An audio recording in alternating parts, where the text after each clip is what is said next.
4 жылы 6 айлық курста оқыған кездегі мендегі өзгешеліктер немесе айрықша есімде қалғаны психоанализ және мәдениет деген тема өте жақсы сақталды. Психоанализдегі ақша, жалпы ақшаның қаншалықты адамға керек екені, оның тікелей жанымен қатысы бар екені өте жақсы өтті.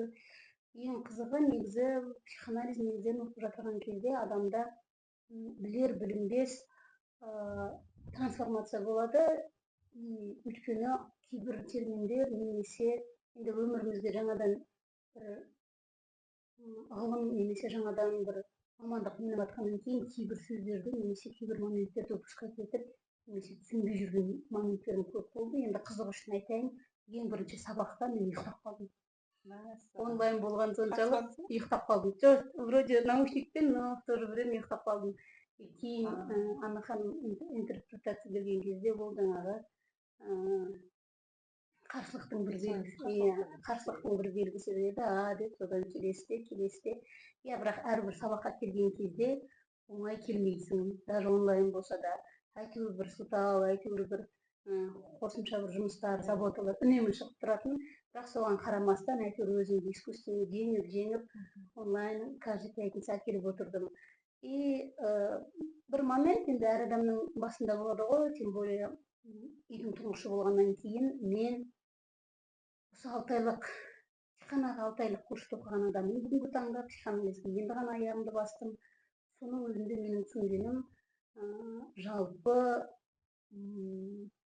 енді тұңғыш болғасын шығар деп өзімді де алдап шулап қоям. Мысалы сол кезде менің бір анық түсінгенім мамамнан айналайын сөз естімеппін.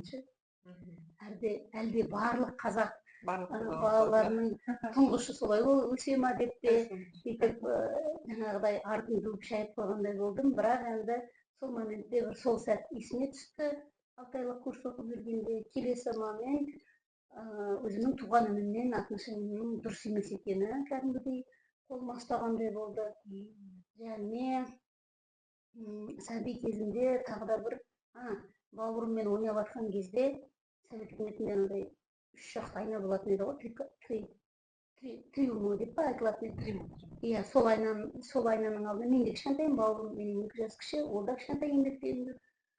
Сол кезде сол айнаның мына бір шетіне жіп байлап, екінші шетін қабайлап, качели жасап ойнап жүрген кезде, сол качельде мен ойнап отырмын, анау ауырлықпен басқан кезде айна құламай ма? Сол айнаның астында жаңағы інім қалып қояды деп, томпиып отырған інімді бүйтіп тартып алдым да. Сол үшін папам мені семейге, яғни ауылда жүре тұрамыз ғой, бізде Оралда семей деп айтылады. Салқын қысты күні далаға семейге шығарып қойған есіме кәдімгідей сол жазалаудың бір түрі.